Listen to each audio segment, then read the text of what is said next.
Good afternoon, Mr. Anuradha. Am I audible? Oh, yes, can hear you. Okay, so our audience is ready now. So shall we start off with the tech talk? Yeah, absolutely. Okay, so first of all, let me welcome everyone. Uh,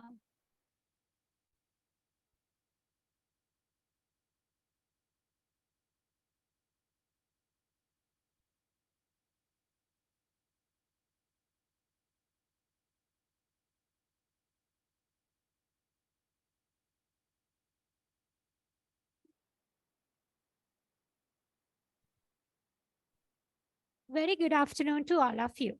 I, Lakshana Sararachi, on behalf of the Department of Information Technology, would like to warmly welcome you all who are joining with us physically on campus as well as through the Zoom session for the Tech Talk organized by Concept Vines in collaboration with us on the title Contributing to Free and Open Source Software. So I would like to first of all warmly welcome our keynote speaker, Mr. Anuradha Weeraman, who is the head of engineering and co-founder at Concept Vines, and all the personalities joining with us from the Concept Vines, and also the senior lecturers and lecturers who are joining with us today in the audience, as well as all of our students who are joining with us uh, for this tech talk. So I'm pretty sure that most of you have used free and open source software, at least for your day-to-day activities. So, but have you ever tried out contributing to such projects like modifying their codes and working on them? So do you have any idea what does it means to contribute to such projects? And how can you get any skills that is important for you when you're entering into the industry by contributing to such projects? And also, do you have any idea how you can get an initiation to work on such projects? So if you don't have any clue, you don't need to worry because with us, we have a very great experienced personality today to educate us on these topics. So with that, I would like to warmly hand over the session.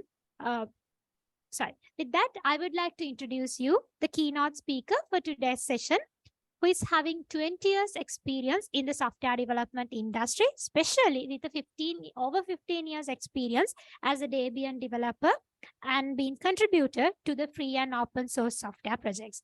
That is none other than Mr. Anuradha Weeraman, who is the head of engineering and co-founder at Concept Vines. So once again, good afternoon, Mr. Anuradha. And I can hand over the session to you from this point onwards. Good afternoon, Lakshana, and good afternoon to everyone. Thank you for that kind introduction, Lakshana. And I think you set up the topic pretty well when you explained, I think it's very difficult to nowadays find people who have not had exposure to open source. So I just want to flash one slide just to kind of make that point a little bit more.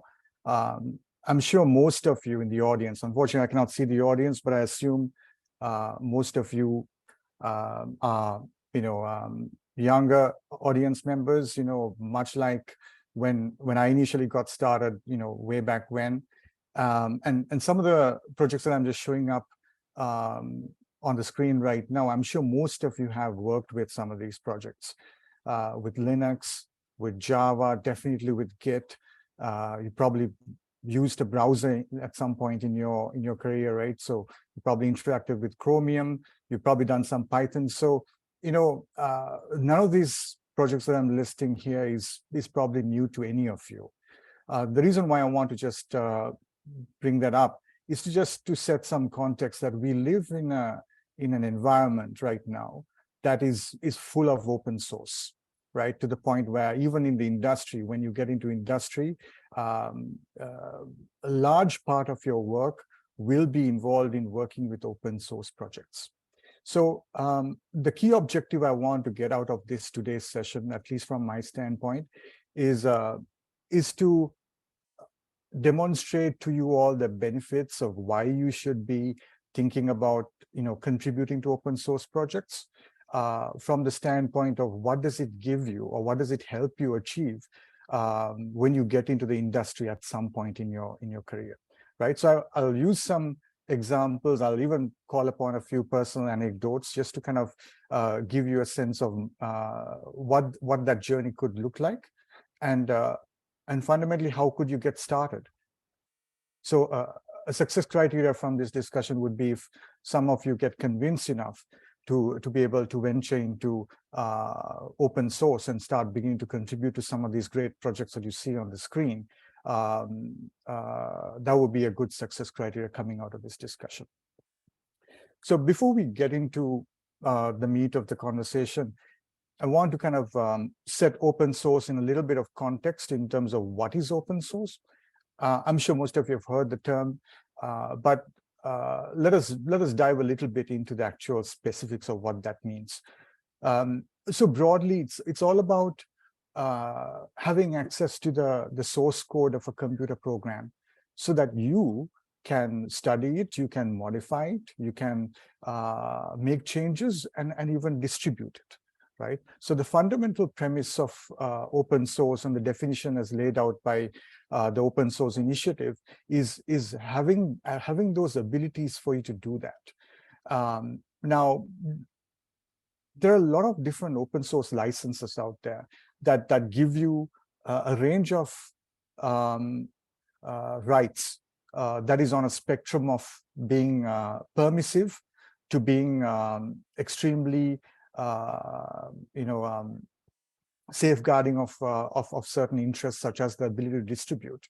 So I've listed a few of those licenses here, and you could put them on a spectrum to basically, on the one end of the spectrum, being very permissive, which means you could literally do anything with it, including making the code closed source if you wish, and building a proprietary solution using it.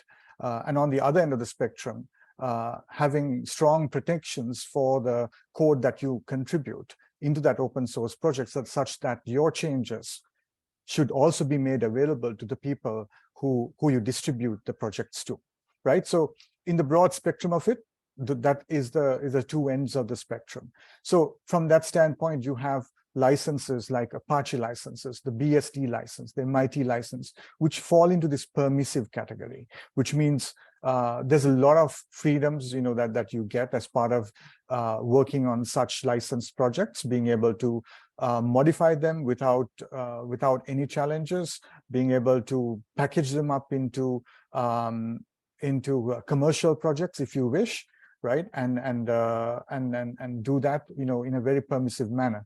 Then on the other end of the spectrum, you've got these copyleft licenses. Now, why is it called copyleft? The reason why it's called copyleft is because these licenses use the legal framework of the copyright in order to ensure that certain freedoms that the owners of this license wants to give to the end users and have permeate are also made enabled through the copyright mechanism. But it's done in a way that is a little bit circumventing the original intents of copyright, which is to restrict, and inverting that to actually make it more open, which is why the term copyleft is being adopted by the community more as a tongue-in-cheek way of referring to that whole concept. But the major licenses that fall into this category are the GPL license, as you probably heard of. Projects like the Linux kernel is licensed under the GPL. This means that if you take a GPL license project, make changes to it, and distribute it, the receivers of that same source code has the same right to be able to make changes, and are also bound by the GPL to also distribute those changes, right? So that is the fundamental difference between a GPL type of license and an MIT license. Let me give you an example. If I as an entrepreneur, if I take a Apache or BSD license open source project, I could take the project, I could modify it, I could create a commercial proprietary product out of it, and I could make it completely commercial, right? And any changes that I do as part of that effort, I do not need to make open source or free back to the community because of that permissive nature of that license, right? That's what we're referring to by permissiveness. Now, on the flip side, if I take a GPL project, if I make changes to that GPL project to make it commercial, I'm bound by the GPL license to also make sure that whatever changes I have done are also made available to the people, because that is a provision under the GPL license. So you could argue that in one sense, the GPL license is about safeguarding one's own rights, and also the rights of people down the line to be able to tinker with, understand, study the source code the same way that you got the benefit, and permeating that right down the line is what GPL and other copyleft licenses do.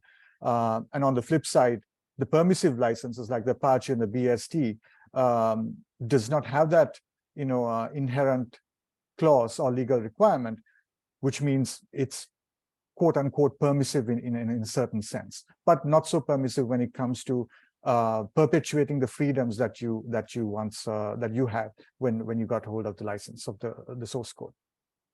So broadly, I know this might be a little bit of a broad topic, but I want to just bring this up so that we set a little bit of these legal aspects in some context, so that you understand some of the nuances of what these licenses mean. And if there are any questions, I'm happy to take some of those questions as part of the Q&A session.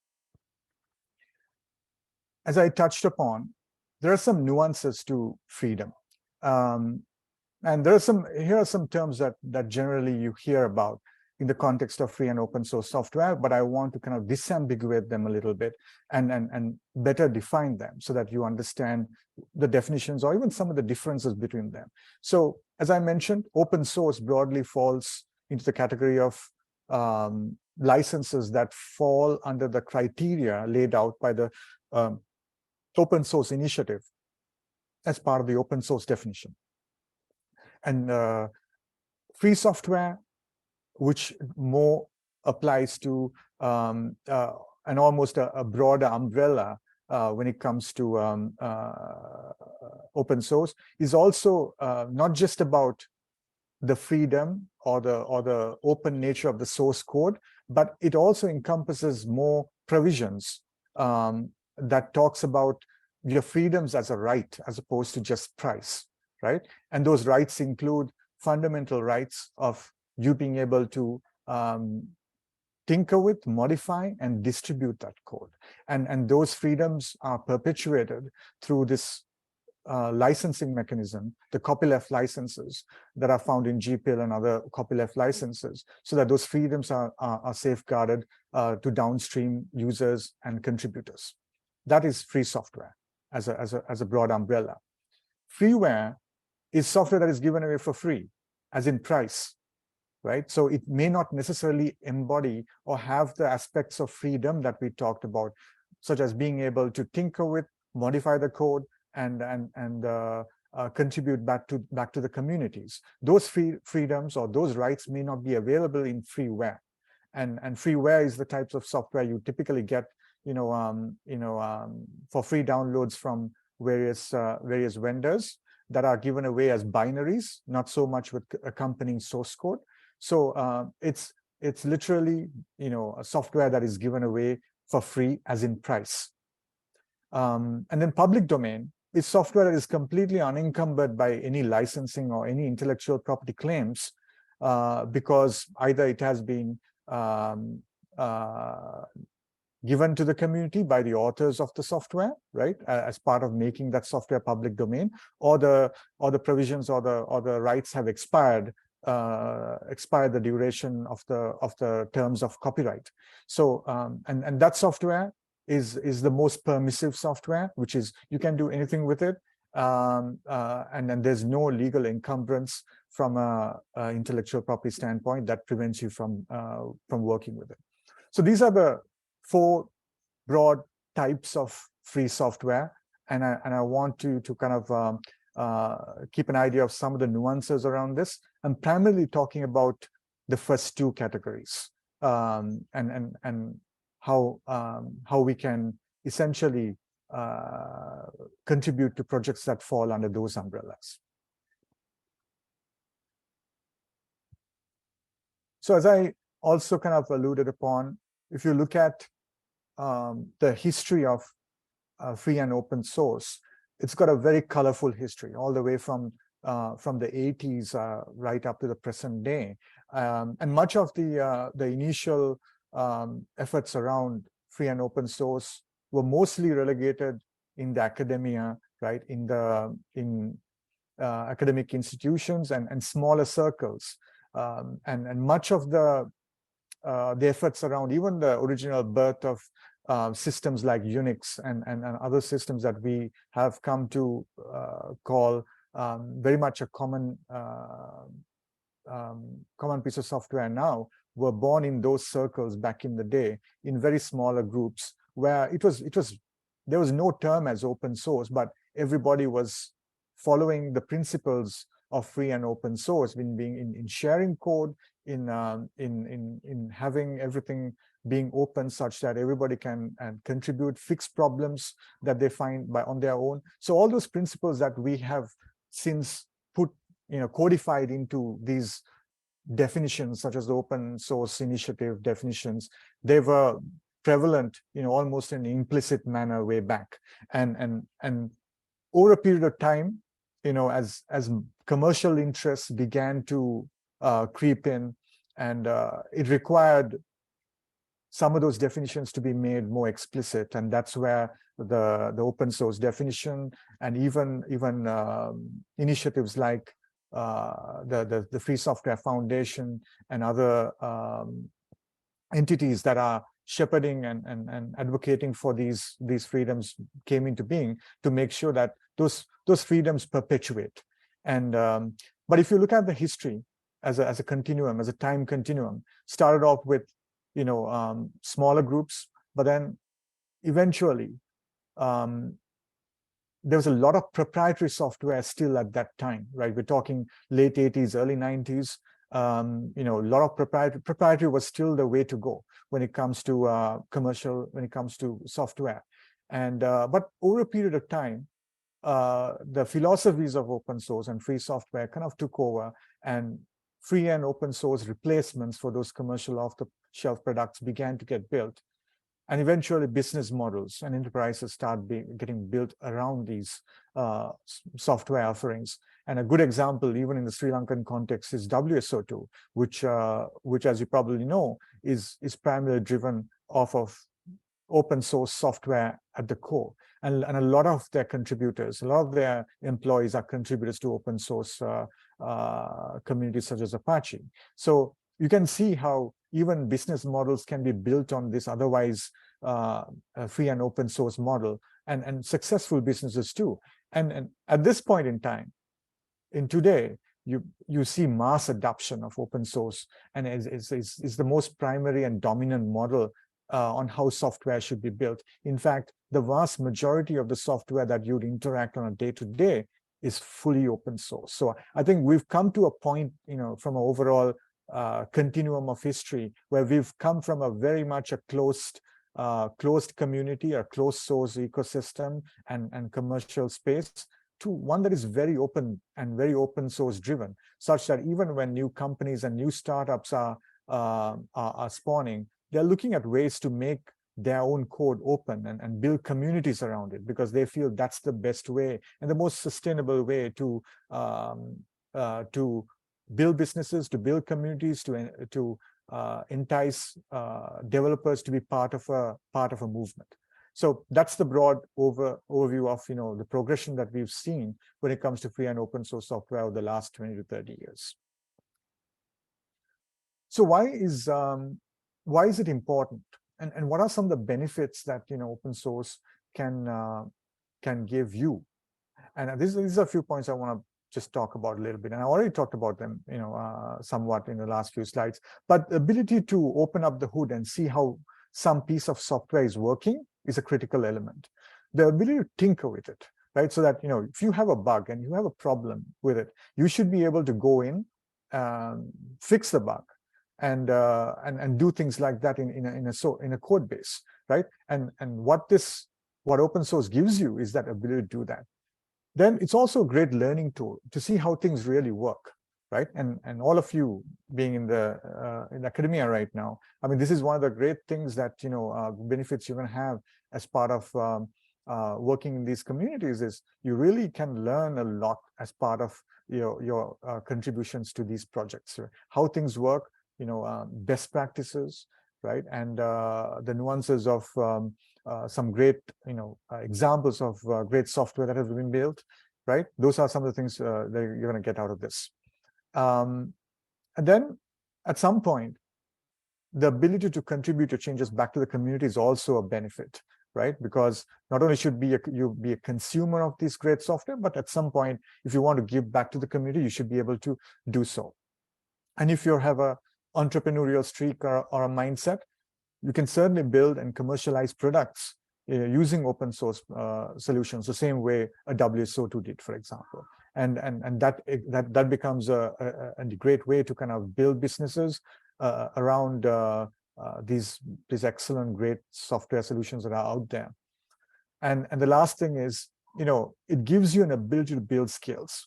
And this is a very important thing I want to harp on, because as engineers, as you come out of your universities and into the industry, this could be a way to differentiate yourself and to build skills that are, real skills, solid skills, proven skills, and it gives you a chance to be really good at something, right? So I think that's how I want you to see this opportunity to kind of contribute to open source as benefiting you.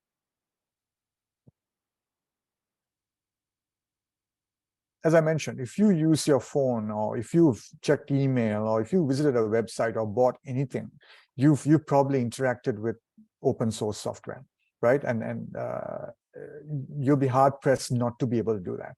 And so a large element of this is, at some point in your career, once you've used some of those projects, and become very good at it, that's the point where you can maybe look at ways to give back to those communities. Sometimes if you pick a project that is used across the world, it's a great way to make a big impact, right? And if you're able to contribute to a core project or a core product, it gives you a chance to make a very big impact, even as an undergrad, right? So I think that, doing that is quite empowering. It also can be quite fun. So I think it's a great way to build skills and give back to the community. Another key thing that you're going to get out of this is to be able to work with really talented people from across the globe. Because fundamentally, the people who get attracted to or come towards working on these open source projects do out of their own passion, and sometimes they use a lot of their free time and make a lot of investment in coming in working on these projects, and by that same nature, they tend to be pretty good, and you tend to work with these really talented individuals from across the globe who may be working in companies like Google and Microsoft and other big name companies, allows you to really work closely with them, interact with them, and it might even open up your eyes to say, hey, if they can do it, why can't I do it, right? And it really pushes you as an individual to build skills, and is a gives you some motivation that makes you want to level up your own skills, right? And by the fact that, typically, if you think about it, you are the average of the 5 or 6 people you interact with on a day-to-day basis. If you have networks of these extremely talented individuals that you work with on a day-to-day basis, it helps you to increase your overall average, right? And that is a great way to think of from a personal development standpoint, in my opinion. So I would use this as a motivation, if I were you, to kind of work on these, maybe pick a good project that is sufficiently adopted globally, and start contributing and working with some great people across the world, and start increasing that average of the people that you work with, and use that as a means to further develop your own skills and push yourself to level up, essentially. It can also help you build skills and a portfolio. Because one of the things that it'll allow you to do is, as you're coming out of the universities, you're coming into a highly competitive business landscape, and you need a way to differentiate yourself and be able to be seen separate from the pack. And working on open source projects is a great way to do that.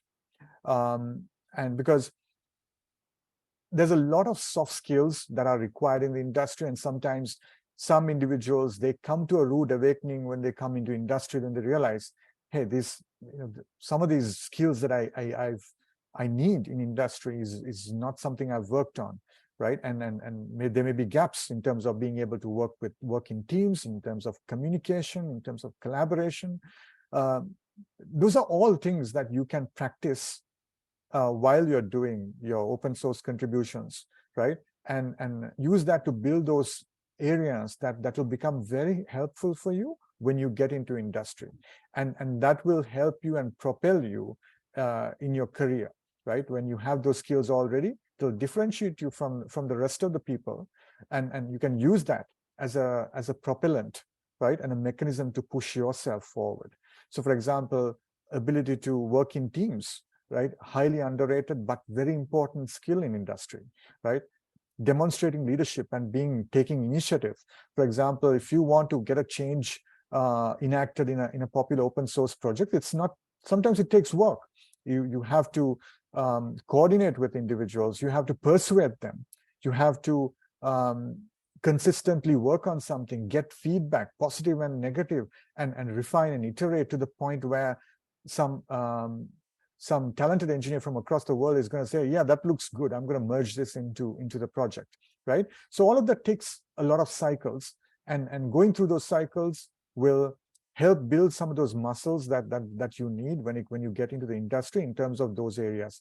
And then as a part of that, you'll also build some confidence in your abilities, and which is also important when to kind of keep leveling up. So this aspect of this contribution to open source projects, I cannot stress enough to say how important this is and how it'll help you in your career. Personally, I found this to be a huge part of my own career, and I found it extremely helpful, which is why I want to communicate this to all of you, because it can help you too. And see, as a potential, as an employer, in fact, when I see a few profiles on my table, and one of them is an open source contributor who maybe have committership on a popular open source project, for me it becomes a no-brainer to hire that individual, because by the mere fact that he's a committer, he or she is a committer of an open source project like an Apache project, means the individual has demonstrated significant passion and investment in terms of his or her personal time to contribute to a project in a sustained basis, has convinced some other developers that they're good, and done that on a consistent basis, and proven themselves essentially before they even applied for the job, right? So that when it lands on a potential employer's table, that alone carries a lot of weight and differentiates that particular individual from everybody else. So this is a great way to essentially build a reputation, right? Build skills and stand out from the crowd, so that you are better differentiated and you have a better chance in the competitive landscape that you're going to be entering into once you get out of university.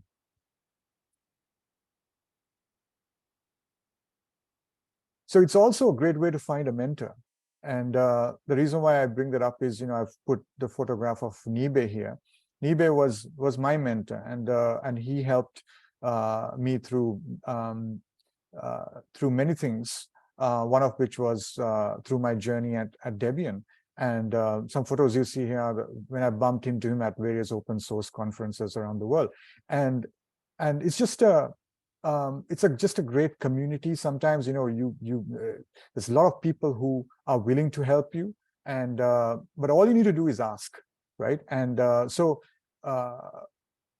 and with mentorship, you can certainly achieve a lot of things in terms of finding direction, in terms of areas where you want to go, and kind of build skills in, right? And build yourself with the help of that mentorship. And once you get that, I just want to also mention that don't forget to give back to the community, part of this initiative, what I'm doing here is doing that, right? So, and I suggest once some of you get sufficiently inspired to do so, right? Go through this process, find the mentor who can help you, and in turn, mentor somebody else. I think that's the best way to give back and pay it forward to the community.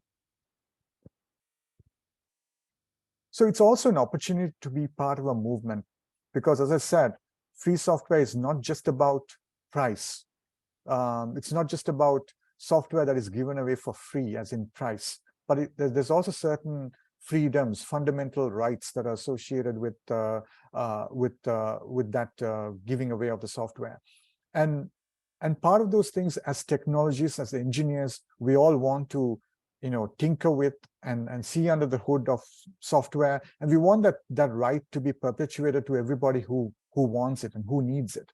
And part of this movement is about ensuring that freedom is made available, right? And that it perpetuates. Fortunately, we live in a time where free software has now essentially is the status quo and the de facto, which is great, right? But there used to be a time where that was not, and it was more of a struggle back then.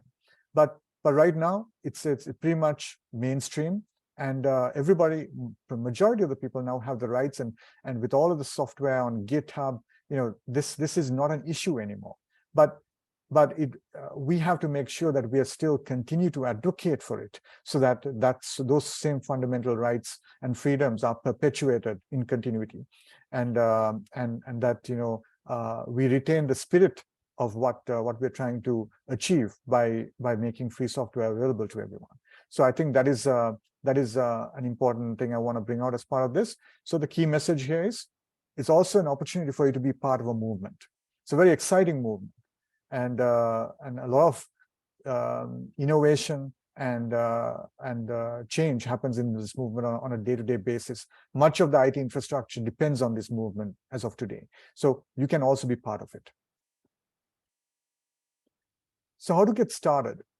The primary approach that I would suggest is pick an area that interests you deeply. It's important that you find an area that interests you deeply.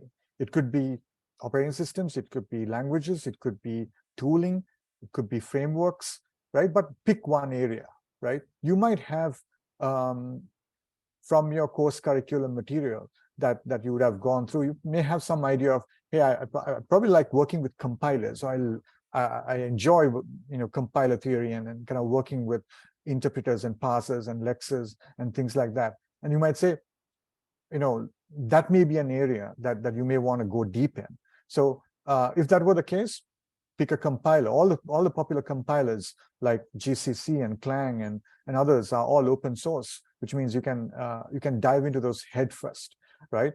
Understand how you can map theory of what you've learned with what is actually happening out there right now with real world compilers, professional grade compilers, and try to get a deeper understanding of how compilers really work, to the point where you're even comfortable with making changes or providing fixes upstream. That's the point you'd want to get to. So, but it's important that you pick an area that you're tightly interested in or deeply aligned towards, because that you'll need that motivation when the times get tough and you're in the weeds of a problem and you need to still trudge along. So pick an area that interests you deeply is my first suggestion.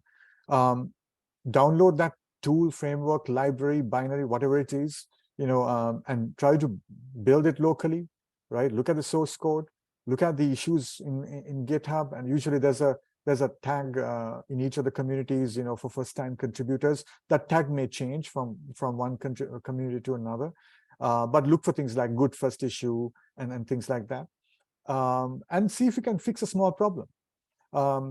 As long as the tool or software is aligned to your passions and maybe something you use on a daily basis, it will better help you stay focused and also sustain, because sometimes part of this is also about sustained involvement, about persevering, and sometimes that is also an important aspect. And so pick the right project, and maybe you might have to hop a few projects before you find what the right project is. But that would be a good place to start. And once you do, you may need to sometimes sign a contributor license agreement, depending on the type of community you're referring to or trying to contribute to. And sometimes you may not be comfortable with doing that. If so, pick a different project. Pick a different piece of software that does not have that requirement. And then you fork the repository in GitHub. You make changes, run tests, develop tests.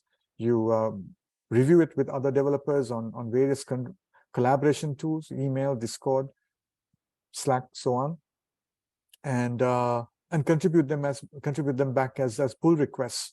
And hopefully, if you've gone through the notions and motions of adhering to the project standards, it should not be a big deal. But maybe it requires a conversation and some back and forth with the developer to get it in. But once you do, that is your first contribution to an open source project. It's not very hard. In fact, you don't even need to get started with code. You can even get started with documentation. You can find something that you can change. If you take a big project, sometimes, with millions of lines of code, I'm sure you'll be able to find at least 1 or 2 lines that need changing, right? So that would be the challenge. That would be the interesting part of the problem. So figure that out, and it would be as a matter of just simply doing a pull request, and you've made your first contribution. Then you and it's officially become an open source and free software contributor at that point. So it's not very hard. And just to show you my personal journey, and by way of just showing that sometimes it takes a little bit of perseverance, takes some time. And I've been in the industry for more than 20 years and been working on open source for more than 15 years. And first started working on Debian in around 2007, and started developing and becoming a maintainer, going through the motions, making small contributions to user grade to the kernel, getting on board as a Debian developer with the help of Nibe, starting maintaining a few packages like the Corn shell, which I've been blessed to be part of, but has also been very challenging at times. And in 2021, at the height of the pandemic, was involved in building an experimental OS, which I also made open source. And I'm sure some of you in the audience who are into operating systems may be able to find bugs or problems or maybe even enhancements to it, and would gladly take in pull requests from anyone if anybody is willing to contribute. But this is broadly the journey that I've gone through, and I must say, had it not been for open source and free software contributions that I've made, I would not be at the level where I am right now, and I'm thankful for that. So, and it's I just want to bring that out to illustrate that there's so much you can gain out of being a contributor, and then doing that in a sustained manner, both from a personal standpoint as well as a professional standpoint. So that's the main message I want to bring out of this. This as a personal anecdote that can hopefully inspire you as well on your own journey. So from Debian, and I'll talk a couple of quick projects that maybe I can provide some insights into how you can get started. If you want to be a Debian contributor, you gotta maybe do some light reading first, the Debian New Maintenance Guide, the developer's reference, read and understand the social contract and the free software guidelines, right? And fundamental to being a Debian developer is having a key, having a JPG key that is at least signed by 2 Debian developers. And the key signing is largely a ceremony that is managed, that is performed in this community, and sometimes requires folks to present credentials in order to ensure that people are who they say they are. And once you're through, we have a key that can be used for contributing to this project. And then it's a matter of signing up to the mailing list, monitoring those mailing lists, maybe working on a team, adopting a package, and start working towards them, getting them sponsored upstream through a mentor on mentors.debian.net. And then doing so in a consistent manner, building relationships and being part of the community, and at a suitable point, applying and going through the new maintainer process, which may take some time, and it's all part of the whole process. Sometimes time is required and the investment is needed to go through this. And part of the benefit and even the fulfillment you get out of it at the end is that you've gone through all of that. So I think that's that'll be a huge fulfillment at the end of it, and I hope you can all experience that at some point. On the Linux kernel side, if you want to get involved in the kernel, I would say get started with a couple of books, read a few books on it, understand how operating systems work. Tannenbaum's book is a classic, and you should understand if you're into operating systems and want to build operating systems or get involved, you should have a good background in terms of the theory and fundamentals. But it is daunting. It can be daunting. And I've been dabbling in this for the last 20 years, but I still consider myself a novice, right? And so it takes time, it takes perseverance, and you just have to just keep at it. And once you've gone through it, you should track some of the activity that's happening on the open source, the mailing list. The LKML, or the Linux kernel mailing list, is a high volume mailing list, so I don't recommend subscribing to it, because you'll be bombarded with too many mails. And but rather subscribe to something like LWN, the Linux Weekly News, and keep abreast of what's happening on the kernel, the enhancements, the subsystems that are going under change, etc. Of course, download, build, and play with kernels, and see if there's a way for you to make some changes to it, right? In a multi-million line code base, I'm sure there's probably at least a line or two you could maybe make some changes, right? So figure out what that are. It'll be like looking for a needle in a haystack, but that's the fun of it. But you also want to make sure that you read the coding style documentation of the kernel before you submit your first patch, and make sure it goes through the appropriate check style scripts and so on, because this community can be daunting, and sometimes people have very little patience also. So you got to understand the nuances and dynamics of the community you're dealing with as well in certain scenarios, and make sure you're following the right practices so that you're able to integrate better into the culture of that community. But once you do, the impact can be very fulfilling, and you'll get all the benefits that I mentioned to you previously in the previous slides, in terms of being able to build skills, in terms of being able to build a portfolio, and demonstrate your abilities and differentiate yourself from the crowd. And also, we're always on the lookout for good engineers. And if you feel like you meet that criteria, feel free to drop your CV to careers@conceptpoints.com. And I hope you got something out of this, and that it's been useful. And but the key message I want to get out of this is, contributing to open source and free software projects is not just giving back to a community. It can be very useful for you personally and professionally. So understanding the benefits and getting involved in it can reap benefits, but it may require some perseverance, some sustained investment on your part. And but the fruits of it and the fulfillment you get out of it will be high. So I hope you all get a chance to do that, and then you have a fun time doing it. Right. Thank you all for listening. I'm open for any questions you may have.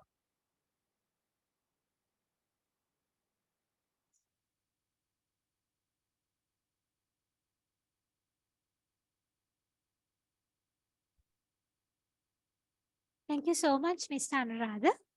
So it was really an fruitful session for all of us joining today.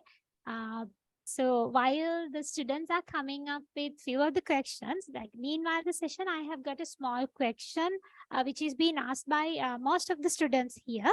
Shall I point it out to you, Mr. Anuradha? Yeah, please. Yeah. So they've been asking about, like you mentioned that it's good for them to, at the start, it's good for them to join with a mentor.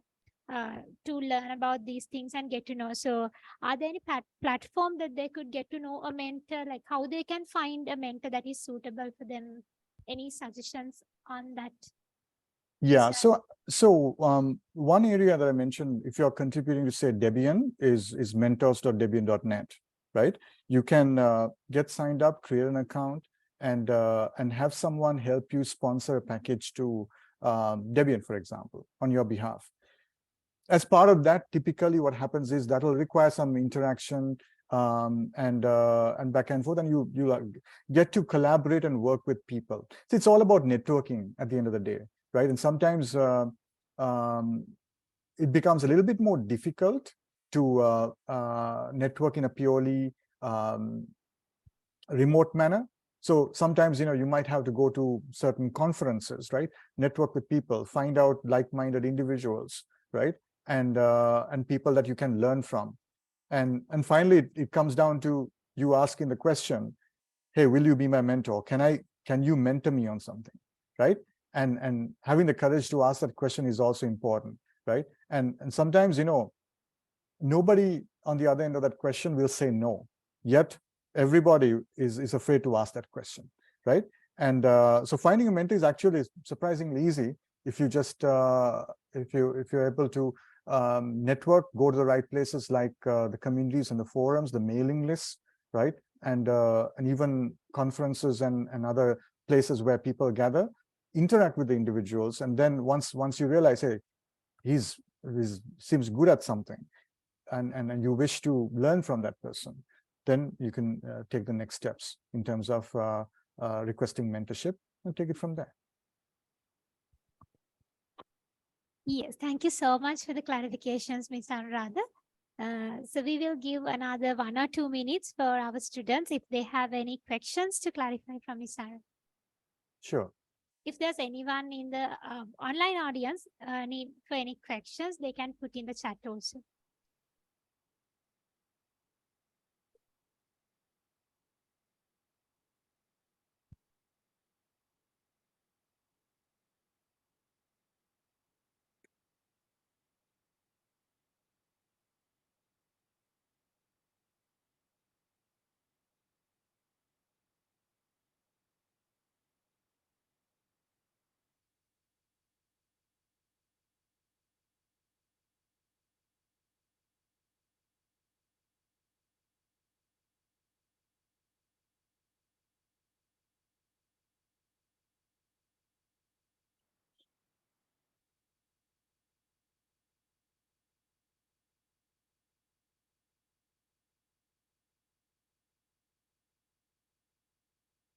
Ms. Anuradha, there's one student who need to ask for a small clarification. So I'll be handing over the microphone to her. Sure.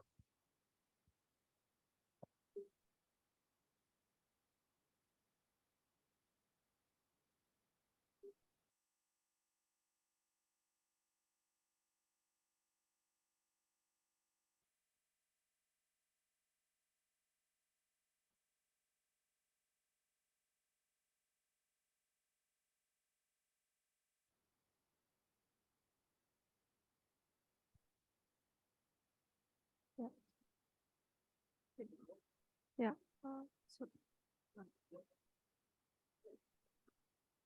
So, so, yeah, thank you for the session, sir. So I would like to know whether there are any competitions related to open source softwares, like. So competition related to open source. I think from your standpoint, one thing that might be good is really, the competitions you have on platforms like HackerRank, for example, right? In terms of algorithmic and problem solving competitions, right? So you get more competitions like that in those kinds of environments, not so much open source, right? But you do have things like bug bounties, right? Some projects and programs might have, might offer bug bounties for you to kind of find vulnerabilities, in certain popular products, like, for example, Mozilla, right? The Firefox and then the browsers. So you may have things like that, where it's a little bit competitive and even driven from that standpoint. That may be one angle that you might want to consider.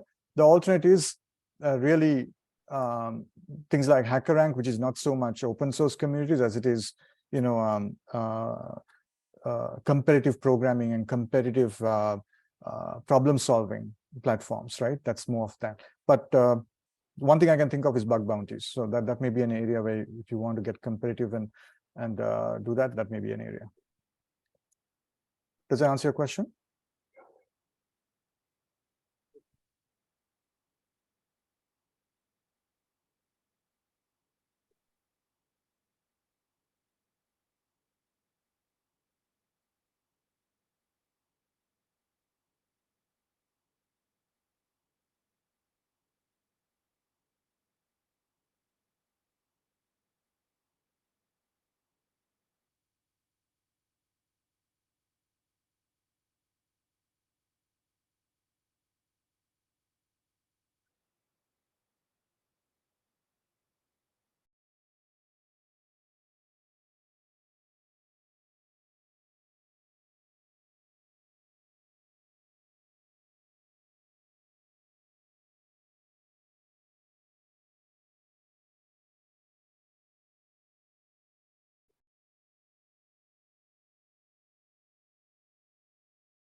Thank you so much, Mr. Anuradha. Seems like the students don't have any further questions. So I hope now everyone has got a good understanding about what free and open source software is and how to contribute, how they can start on contributing to such free and open source software projects. So, and I'm hoping to see these students are taking the initiations to engage in such projects with the great guidance and the knowledge that you have shared with us. So with that, we have reached to the end of the Tech Talk session for today.